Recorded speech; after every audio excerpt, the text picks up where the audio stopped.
And I would like to introduce now to you Professor Ruth Defrin, a professor of neurophysiology from the School of Health Professions in the Faculty of Medicine and the Segal School of Neuroscience here at the Tel Aviv University.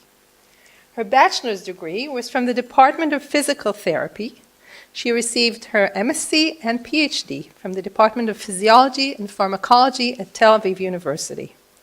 She co-founded and is the director of the Tel Aviv University Pain Research Hub that integrates scientists of multidisciplinary fields and clinicians from affiliated hospitals, and she also serves as the research chair of the Israeli Pain Association. She has published numerous articles on pain, many of them highly cited. One of her main research topics is the mechanisms of chronic pain following traumatic injuries, especially spinal cord and brain injury, and following psychological trauma, especially combat stress reaction and torture.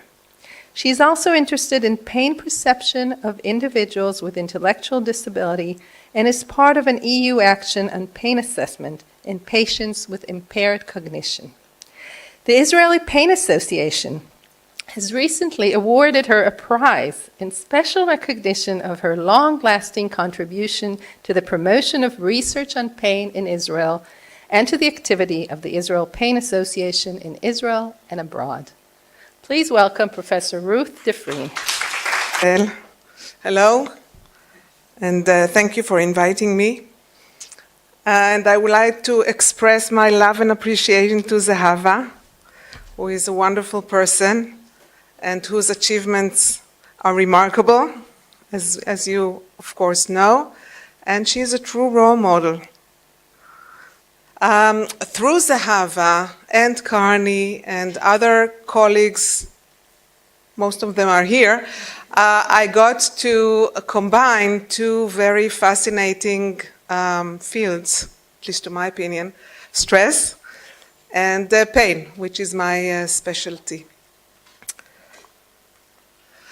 That stress affects pain and vice versa is not only common knowledge, it's almost intuitive. The question is how stress and pain interact in the short and long term, and what are the mechanisms involved. So I'll present a few examples that may shed light on these questions and present at the end of my talk a possible mechanism.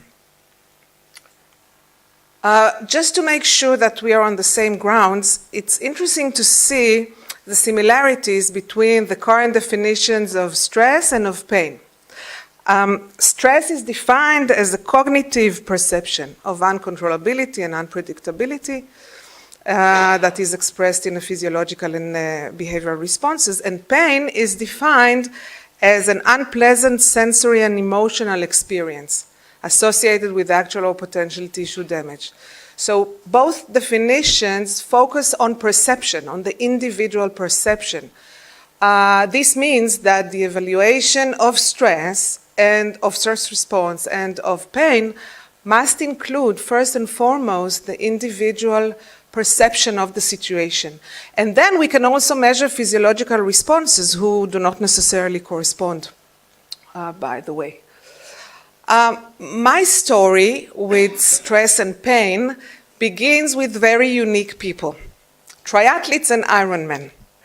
Triathletes and Ironmen participate in competitions in which they first swim for kilometers, then they ride for kilometers, and then they run for kilometers.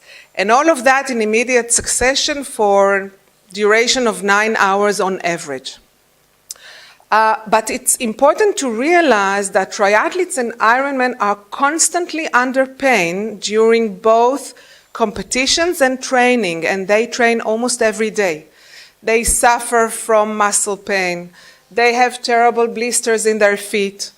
And sometimes they fall off the bike or during running, like Jemima Samgong,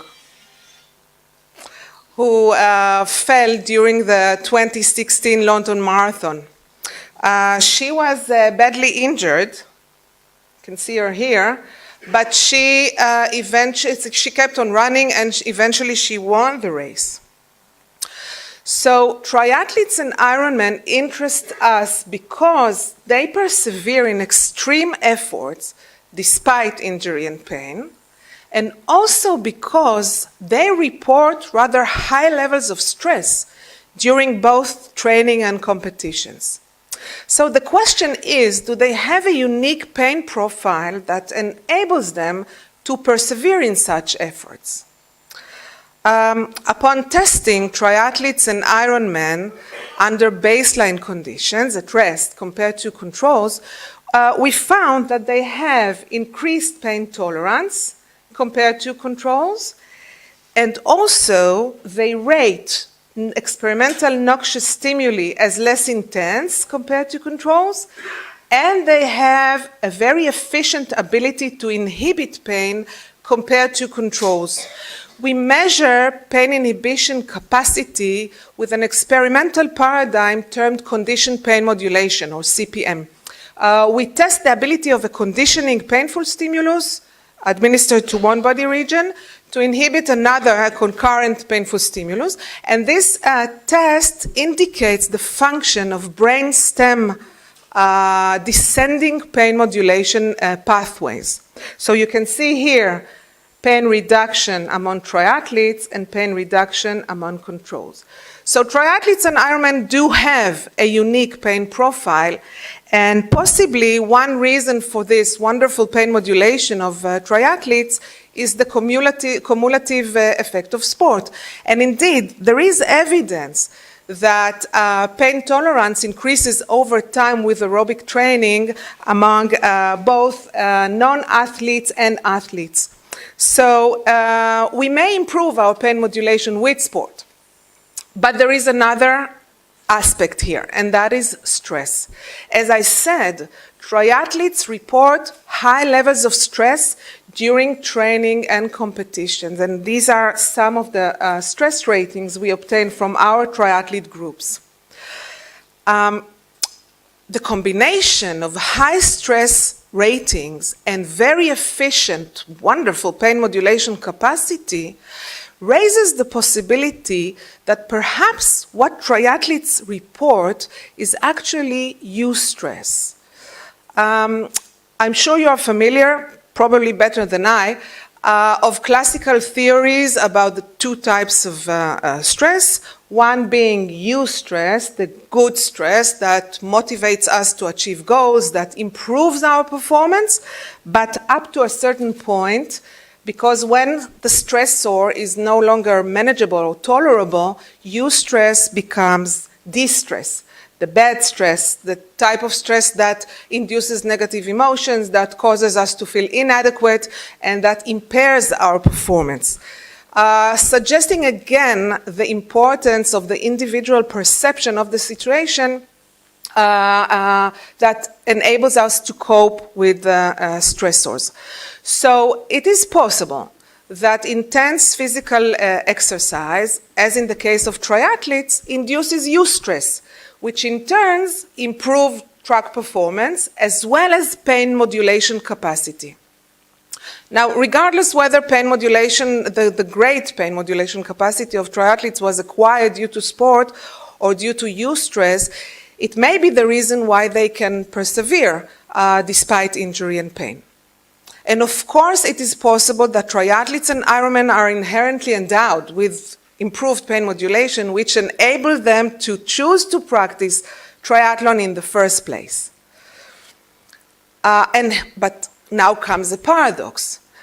I showed you that we found that triathletes and Ironmen have wonderful pain modulation capacity compared to controls and high stress ratings. However, when we looked within the triathlete group at the stress ratings, they were variable and they inversely correlated with the ability to inhibit pain. So the higher the stress ratings of the triathletes, the lower was their ability to inhibit pain. Indeed, a paradox. However, the stress ratings in these studies were obtained retrospectively and with respect to training and competition. So this led us to test the effect of stress on pain modulation capacity under conditions in which both stress and pain are measured simultaneously and in a controlled manner. We've all heard about these situations in which people under acute stress do not feel pain, but review of the literature on the effect of acute stress on pain reveals inconsistency. So acute stress manipulations were reported to induce an elevation in pain threshold and tolerance, what we call hypoalgesia, a decrease in pain threshold and tolerance, what we called hyperalgesia, and sometimes had no effect. It is possible that this inconsistency stems from the use of different stress manipulations. So we asked, how would the same stress manipulation affect pain inhibition capacity in the laboratory? We use an arithmetic task, a computerized arithmetic task with a failure component to induce stress, acute stress, in the laboratory. And this manipulation induced a significant increase in perceived stress ratings and anxiety, as well as in cortisol level and autonomic function. And under these conditions of acute stress, we measured pain inhibition capacity with two tests. One test is the CPM test, which I mentioned before, and the second test was pain habituation test, in which we measure pain ratings during tonic noxious stimulation. And here comes another paradox. The yellow bars are baseline values, and the brown bars are values during stress. So, to our surprise, the same stress manipulation induced a decline, a reduction in the ability to inhibit pain with the CPM test, and an improvement to inhibit pain with the pain adaptation test. So it appears that the same stress manipulation can induce opposite effects on the pain system depending on the test. However, remember that stress is a cognitive perception, and as such can affect everyone differently.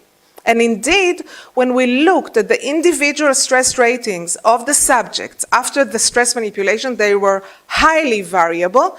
So we divided the group into two subgroups of high stress responders and low stress responders according to their stress ratings, a division that was validated by the autonomic function.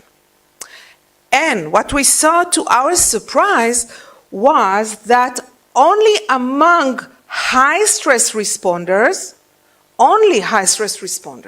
exhibited a decline in the ability to inhibit pain, whereas only low stress responders exhibited an improvement in the ability to inhibit pain.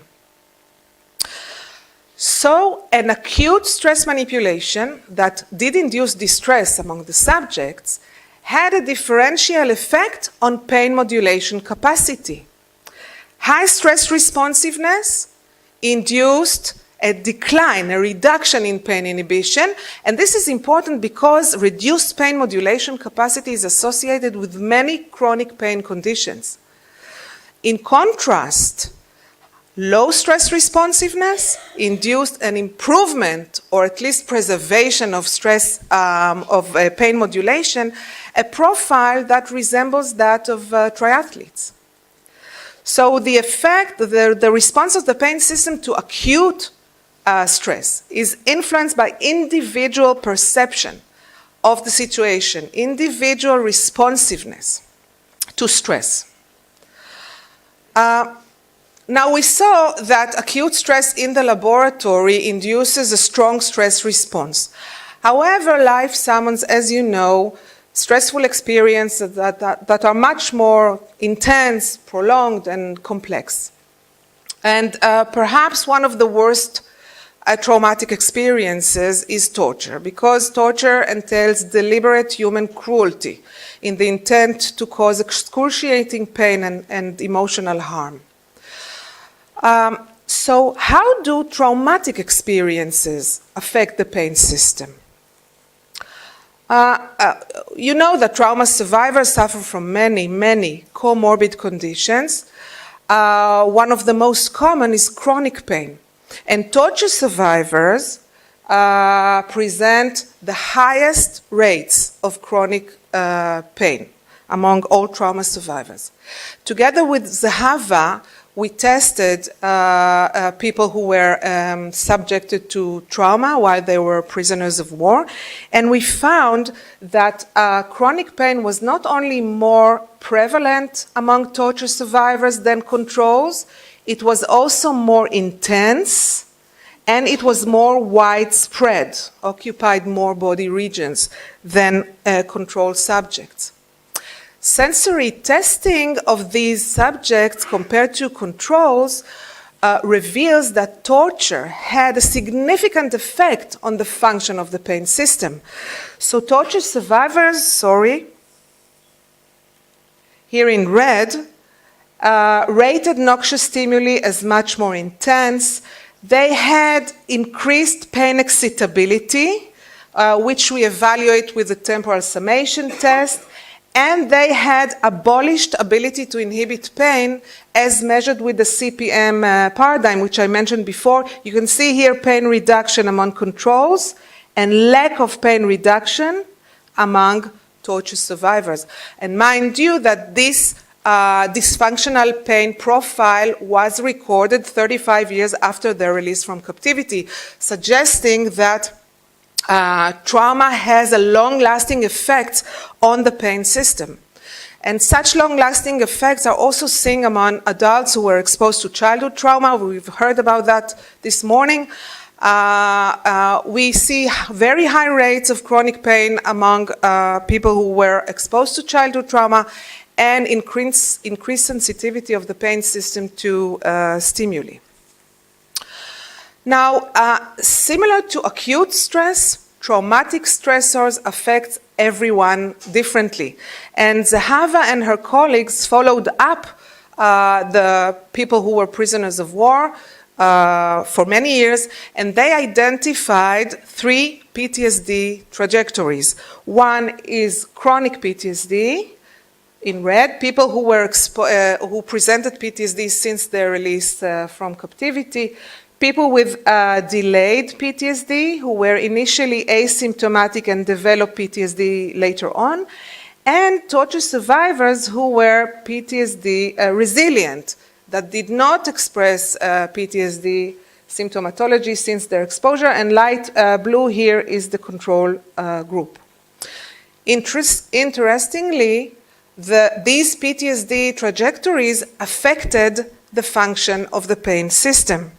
So, people with chronic and delayed PTSD had more intense chronic pain than torture survivors who were PTSD resilient and controls, and torture survivors with chronic and delayed PTSD had worse pain modulation capabilities, manifested in increased pain excitability and lack of ability to inhibit pain compared to PTSD resilient torture survivors and controls in this study. In fact, PTSD trajectory mediated the link between captivity and pain modulation.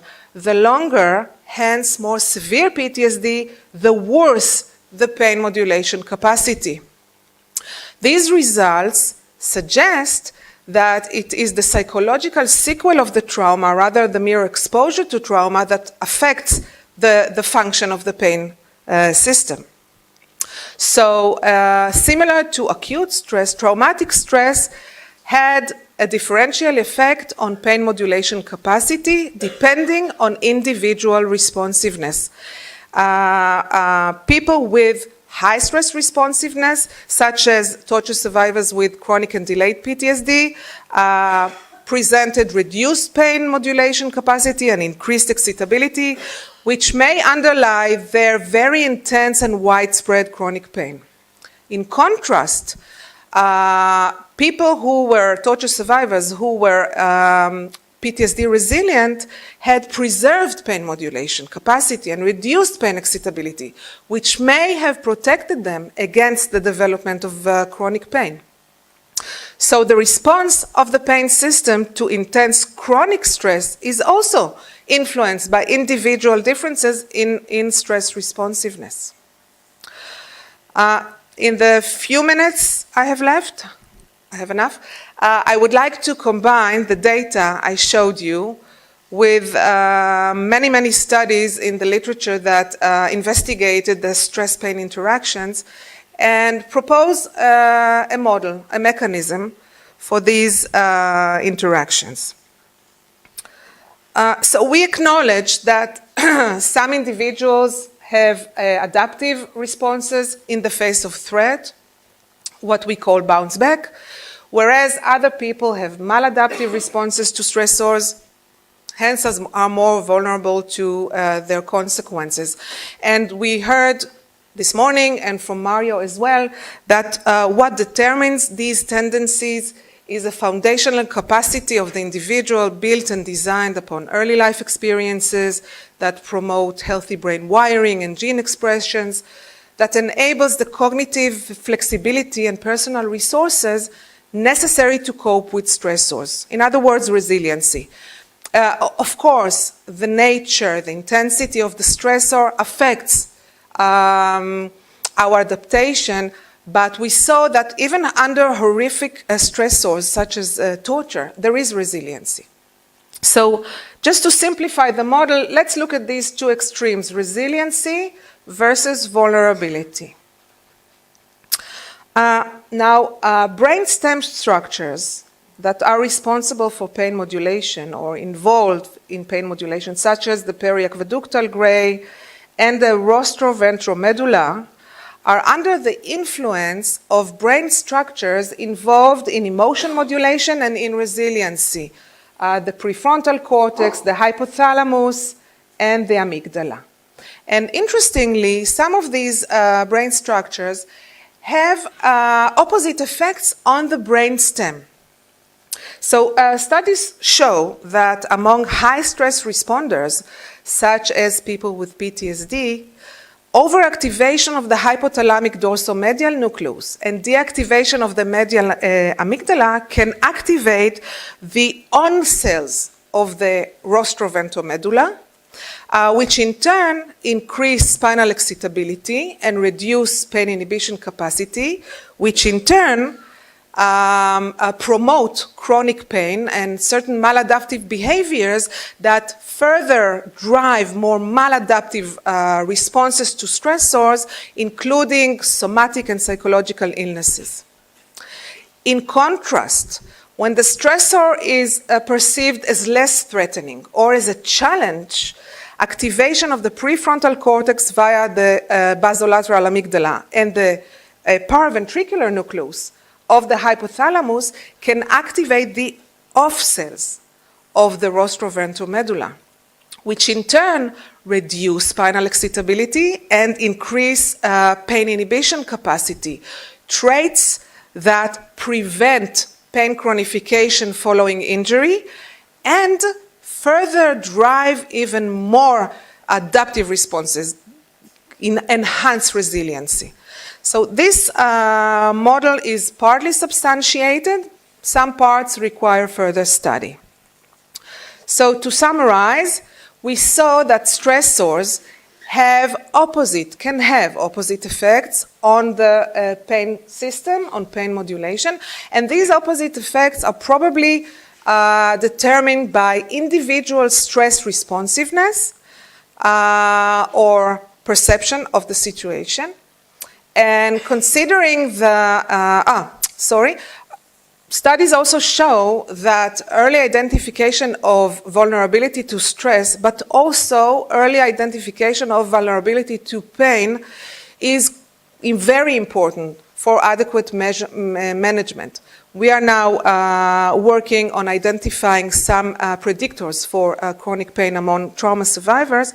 And given the interaction between stress and pain, both stress and pain should be addressed during management.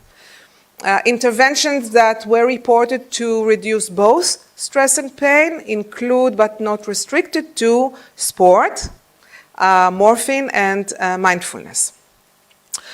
I would like to end my talk with a quote of a famous ultramarathonist who runs, mind you, 150 kilometers each competition.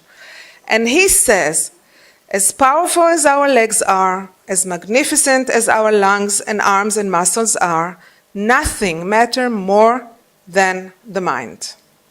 This is my crew and my collaborators in the studies I showed you, and thank you very much for your attention.